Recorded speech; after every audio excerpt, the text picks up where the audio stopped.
조정관세는 우리 관세율 적용 우선순위 중에서 2호에 해당하는 내용이 1순위 세율로 규정이 되어 있고, 그다음에 나머지 1호, 3호, 4호의 내용은 3순위 세율로 규정이 되어 있다는 점 기억을 해보시면 좋겠고요.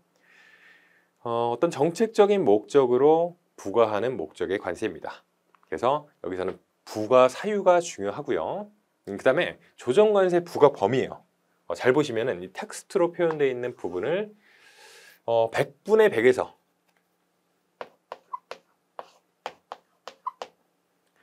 해당 물품의 기본 세율을 뺀 율, 기본 세율을 기본 세율에 더한대요. 그죠? 이거를 기본 세율에다가 더한다고 합니다. 그럼 어떻게 되겠어요? 기본 세율하고 기본 세율 없어질 수가 있겠죠. 마이너스 전체. 그러면 남는 거는 100분의 100. 그죠? 여기를 퍼센테이지로 환산하면은 100%까지 관세를 부과할 수 있다는 겁니다. 아시겠죠? 상당한 거죠. 그러니까 과세 가격만큼 관세를 부과할 수가 있다는 얘기예요. 아시겠죠? 그래서 어떤 경우냐? 첫 번째로 산업구조 변동 등으로 물품 간 세율 불균형이 심해서 이를 시정할 필요가 있을 때, 여기 세율 불균형이라고 하는 키워드를 잘 체크를 해두시고, 뒤에도 나옵니다. 뒤에 어디 나오냐면은 이제 할당 관세 부분에 나와요. 거기서 산업구조 변동으로 물품 간 세율이 불균형해서 시정할 필요가 있을 때, 두 번째는 공중도덕보호, 인간, 동물, 식물의 생명, 그다음에 건강보호, 환경보전, 뭔가 좀 더 광범위한 거창한 내용이죠. 2호의 경우는요. 그다음에 3호는 국내에서 개발된 물품을 일정 기간 보호할 필요가 있을 때, 마지막으로 네 번째는 농림, 축수산물 등 국제 경쟁력이 취약한 물품의 수입 증가로 국내 시장이 교란되거나 산업 기반이 붕괴될 우려가 있을 때, 그럴 때 조정관세를 부과할 수 있다. 이렇듯이 부과 사유 네 가지가 각자가 크게 연관성이 없습니다. 다만 구분을 해주셔야 될 부분은 2호에 해당하는 내용, 굉장히 뭔가 큰 틀에서 광범위한 거창한 얘기를 하고 있죠. 그죠? 환경보호, 공중도덕보호, 그다음에 뭐 생명 및 건강보호, 이런 얘기를 하고 있어요. 이 2호에 해당되는 사유에 해당이 되면은 얘는 1순위 관세율에 해당한다. 나머지 1, 3, 4번에 해당하는 것들은 3순위 세율이다. 이렇게 좀 구분해서 기억을 해주시면 좋겠습니다. 그 다음에 할당관세. 할당관세는 정부가 특정 물품에 대해서 수량과 기간을 정해놓고 일정 수량까지 수입될 때는 저세율, 그 다음에 초과하여 수입될 때는 고세율의 관세를 부과하는 제도다. 그래서 이중 관세율 제도라고 부르고 있습니다. 그래서 어떤 때는 높은 관세율, 어떤 때는 낮은 관세율을 적용한다. 이렇게 기본 컨셉을 가져가 주시면 좋을 것 같고요. 첫 번째로 관세율을 인하하여 부과하는 경우 100분의 40의 범위에서 이거를 기본 세율에서 뺀대요. 아시겠죠? 그러면은 만약에 기본 세율이 8%다. 8%인 물품이 가장 많습니다. 근데 거기다가 100분의 40의 범위의 율, 100분의 40의 범위의 율은 뭔가요? 여기다가 어차피 퍼센테이지로 적용을 하면은 40%, 그죠? 그러면 8%에서 40%를 빼니까 뭐 마이너스 32% 이렇게 나올 텐데, 마이너스 세율이 없죠? 없기 때문에 가장 최소의 세율은 0%다 라고 이해를 해주시면 되겠습니다.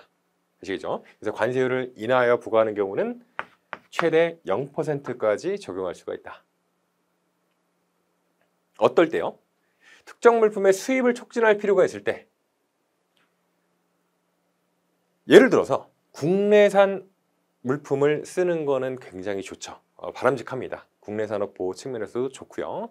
국산 물품 사용하자, 좋은 취지입니다. 다만 수입을 억제해요.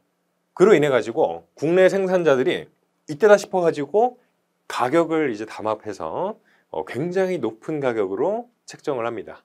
그럼 어때요? 소비자만 힘든 거죠. 그렇기 때문에 생산자와 수요자 간의 갈등을 또한 조정하기 위한 차원에서 수입을 촉진하는 겁니다. 그죠? 이런 생산자와 이제 실제 그 물품을 필요로 하는 그런 주체들이 상호 간의 어떤 좀 균형을 이룰 수 있도록 그 물량을 좀 확보하는 거예요. 비슷한 품질의 수입산 물품에 대한 수입을 촉진해 버리면은 이 국내 생산자들도 가격을 낮출 수밖에 없습니다. 어느 정도는. 그죠? 그다음에 수입 가격이 급등한 물품, 이러한 것들을 원재료로 한 제품의 국내 가격을 안정시키기 위해 필요한 경우. 그다음에 유사물품 간의 세율 불균형, 여기 나왔습니다. 그죠? 아까 조정관세 부과 사유 중에서 산업 구조 간의 세율이 불균형하다, 이런 것들을 시정하기 위해서 조정관세를 부과한다고 했어요. 근데 할당관세에서는 유사물품 간의 세율이 현저히 불균형해서 이를 시정할 필요가 있을 때 부과한다 라고 정하고 있습니다. 관세율 인상해서 부과하는 경우도 있습니다. 특정 물품에 대한 수입을 억제하고 싶을 때 관세율을 높이면은 어때요?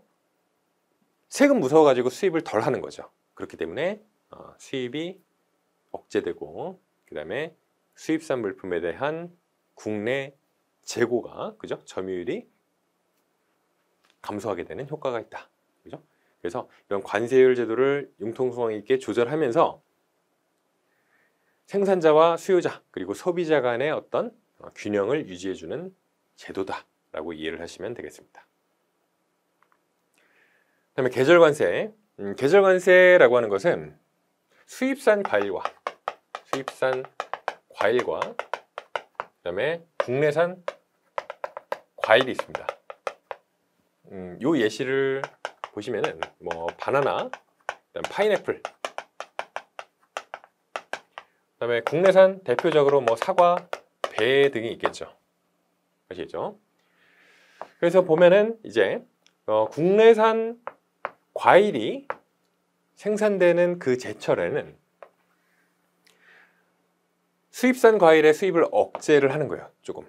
그죠? 억제를 하려면 어떻습니까? 관세율을 좀 높일 필요가 있겠죠. 그렇지 않습니까? 그래서 국내산 과일 제철에 최대로 잘 팔릴 수 있도록 환경을 조성해 주는 겁니다. 그죠?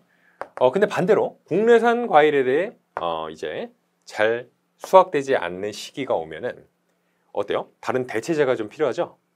그죠? 그리고 여기는 이제 국내산 과일 제철이 아니면은 가격이 올라갈 수밖에 없습니다. 이렇게 마냥 오르는 국내산 과일의 어떤 대체제를 확보하기 위한 측면에서 수입산 과일에 대한 관세율을 낮춰준다. 관세율을 낮춰준다. 그죠? 그러면 수입이 증가할 거 아닙니까? 그래서 균형을 맞춰주는 것입니다. 결국에는 수입산 과일과 국내산 과일의 균형을 맞춰주는 거다.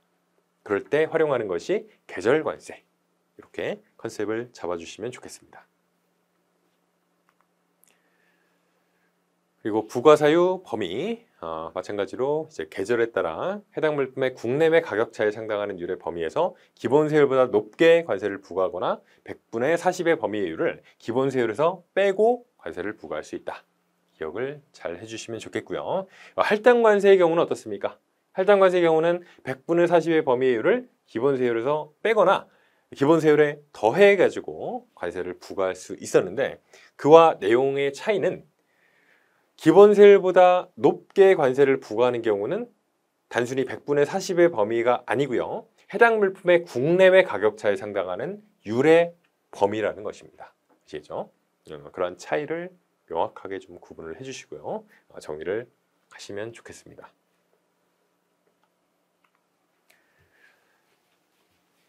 편입관세. 편입관세는 우리보다 조금 이제 형편이 좋지 않은 국가에 대해서 그 나라로부터 수입하는 물품에 관세율을 조정해 가지고 관세상의 편익을 제공하는 제도입니다. 아시겠죠? 그러면은 관세상의 편익을 제공한다. 낮은 관세율을 적용해 가지고 그만큼 그 형편이 좋지 않은 국가로부터 수입되는 물품이 우리나라에 잘 들어올 수 있도록 해주는 거예요. 그게 바로 편익관세 제도입니다. 그래서 적용 대상 국가 참고적으로 봐주시면은 이제 약간 소규모 국가라든지 아니면은 뭐 일단 지속적인 내전이나 아니면은 기본적으로 좀 경제 상황이 어려운 국가들 위주로 규정이 되어 있다. 그다음에 국제협력관세. 일단 보시면은 정부는 대무역 증진을 위해 필요한 경우 특정 국가나 국제기구와 관세에 관한 협상을 할 수 있고요. 양어 범위는 기본 관세율의 100분의 50의 범위를 초과하여 관세를 양호할 수 없다. 그 말은 맥시멈이 절반이라는 거죠. 100분의 50의 범위만큼. 일반 특혜관세. 이것도 역시 선진국이 개발도상 국가를 원산지로 하는 물품에 대해서 낮은 관세율을 적용해주는 제도입니다. 아시겠죠? 그리고 관세법상 관세법 50조에 따라서 사순위 세율로 적용되어 있습니다.